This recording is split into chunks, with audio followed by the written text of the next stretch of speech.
Annyeong, konnichiwa, hola. Those are actually all the languages that I know and I've been studying, besides English. But it's May 31st, 2017.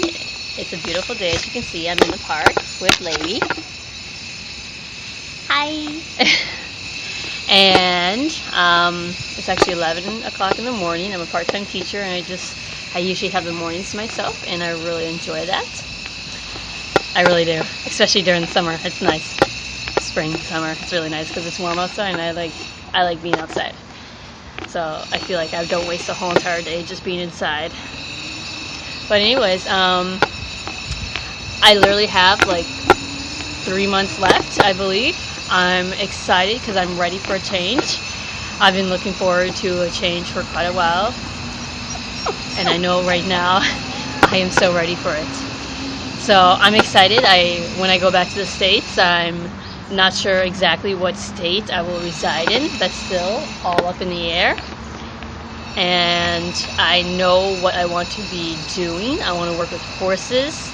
And my main goal is to get into equine therapy, not teaching disabled kids how to ride horses, but teaching troubled youth kids how to ride horses, or just work through their problems using the horses as a tool. So because that really helped me when I was a teenager. So that's what I want to do. That's what I love. Sorry, I'm paying attention because my dog, she doesn't like other dogs, and she kind of gets a little crazy, and she sees someone with 2 dogs, and she really wants to get those dogs.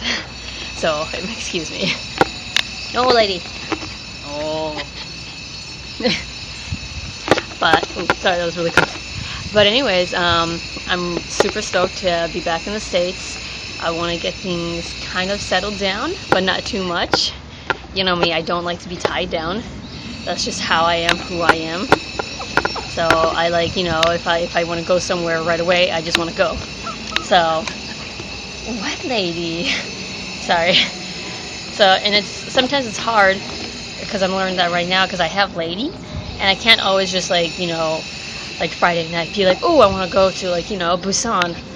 Like, I had to at least have a couple days in advance because Busan is actually 5 hours away from Seoul, and the nearest pet hotel for her is an hour away from where I live. So you always have to call in advance to make sure that there's room for the dog to stay for that weekend. So I'm learning that that sometimes I can't do what I want to do, even though my personality type is like, oh, just go do it. But I have a responsibility, and that's Lady. So, and I don't regret that decision. She's my family. Family. But anyways, I'm doing fine. Yesterday, or I should say last night after work, I had an incident with a bunch of elementary school students. Not even middle school students, elementary school students.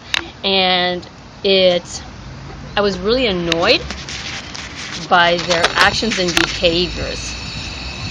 So here's how the story went. I was actually making dinner. I was making chicken noodle soup. I know, not healthy, but I was really lazy to make anything. But I was just boiling up or heating up chicken noodle soup. And then all of a sudden a big bang came about by my window, and it startled me and it startled Lady. And I was like, there's kids playing outside next to my window with a ball. It's like, okay, well, I'll just tell them don't do that again. So I told them, stop hitting my window. And they kind of just like snickered and laughed, and I had a feeling that they were going to do it again. Calm down, Lady. I had a feeling that they were going to do it again.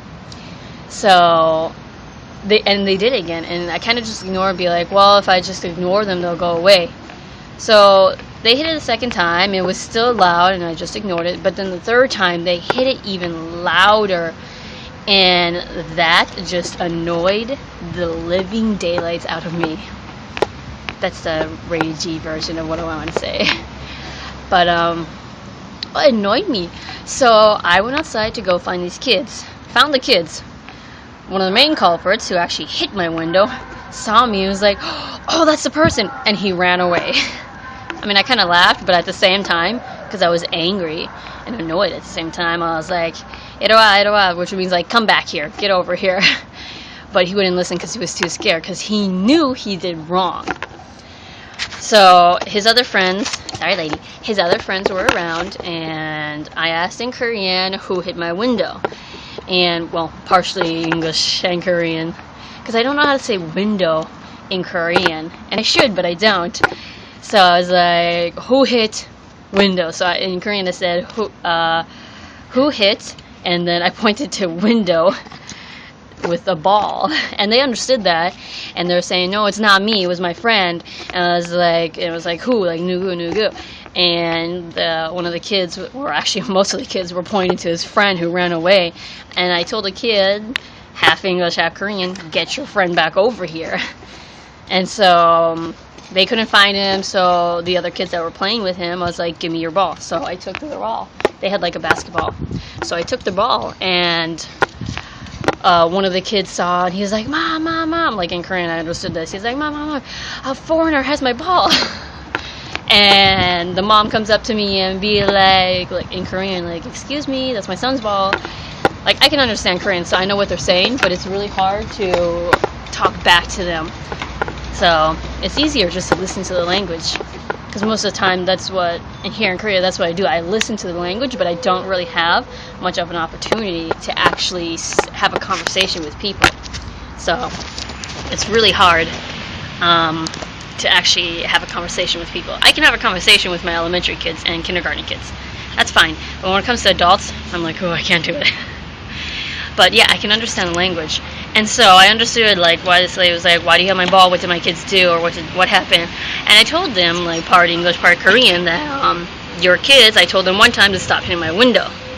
And then 2 more times, after I told them to stop hitting my window, they hit my window again with their balls. And the mothers, a few of the mothers were kind of just confused, and I think they were embarrassed because they had to deal with a foreigner, and none of them really spoke English whatsoever. I think they were embarrassed about that and embarrassed about the situation. So eventually the other kid came around. I saw him just kind of walking slowly, like he knew he was in trouble. And he walked over, and it was like, why did you hit my window? Like, I was angry. I was like, wait. And I was like, I don't know. So all in the end, his mother came over, listened to the story, and then she had her son apologize. I mean, he didn't really know how to say sorry in English, and so he asked his mom, like, how do I say sorry in English? And I was just like, sorry. And so, I mean, that's not really an apology, but at least it makes the kids realize that, it's not nice to do that, because it pisses people off. It gets people frustrated, especially I'm an adult. I'm an older person than these kids. They shouldn't be, I'm going to destroy your window. Ugh, just annoying. I mean, seriously. Come on, kids. But, so this whole entire situation, it kind of aggravated me for the rest of the night. I couldn't study my Spanish. I couldn't really do anything. I was just on Facebook or the internet, just trying to distract my mind. But still, the whole entire time, my mind was just so focused on this incident.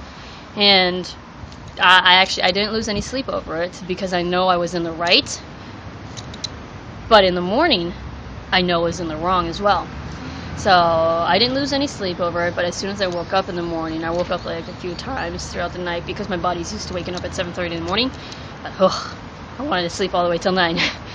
So I kind of slept all the way till 9, but I was in and out.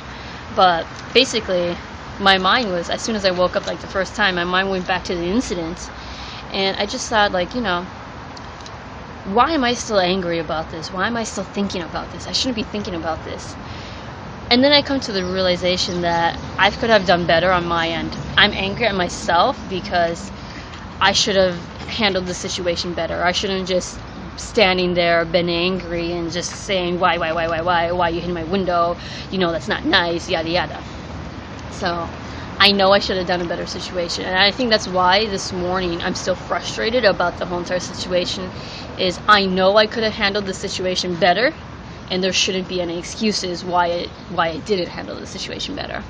And so in the end, I'm actually disappointed with myself than actually the kids who hit my window. And I think that's something that God was actually trying to teach me. So, because I wrote I have a journal for God, and I wrote last night, like, God, why am I so frustrated about this? Why am I so irritated about this? And this morning I woke up and I realized, well, you know what? I'm pretty sure that God was saying, like, Valentina, look how you handled the situation. You could have done a better job. You've worked with kids your whole entire life, basically. Well, since I was in high school, I worked with kids. So I worked with kids ever since high school, and I should know how to handle these stressful situations, situations that make me irritated. I should, and there should be no excuses. So, I mean, I can think of a million excuses to come up with, but those are not valid. But anyways, that's God told me the answer, what I was seeking for last night, and yeah, I'm disappointed in myself because I really play the situation. And I think, well, I could have done this better. Like, I could have done this better. I could have done this. So I just question to myself, like I'm frustrated with myself. It's like, why did I not do a better job at handling the situation? Teaching the kids that, would it be okay, lady, would it be okay if I decide to stab your basketball with a knife? How would that make you feel? And then refers it back to my windows. Like, that's the same concept as you guys keep hitting my window with your guys' basketball and soccer ball. It doesn't make anyone feel happy. It makes us feel sad, frustrated, angry. And so I know that I should have handled that situation like that. But I didn't, because I was angry. And that's not an excuse. I should have done a better job, and I know now. And so I'm learning to try to overcome the situation, and next time remind myself that I need to do a better job within myself, because in the end I'm disappointed with myself. Lady, I'm disappointed. I'm disappointed in myself and not the kids or the parents. So, lesson 1, learn how to control your emotions when you come into a stressful situation. Because sometimes it can hurt other people or it can hurt you. And this time it hurt me, and that's what I learned. But anyways, this dog here, she wants to keep moving, which is why, she wants to keep walking, which is why she's kind of like crying in a way. So, and it's almost time for work. I got about 45 minutes, so I'm about to walk back home, which is about 30-minute walk. And until then, I have 3 months left. I will see everyone else back in America, and I hope to see everyone. Please stay safe and please stay healthy. And remember just to always keep your emotions in check and think about situations that make you stressful. Until then, annyeong, adios, bye.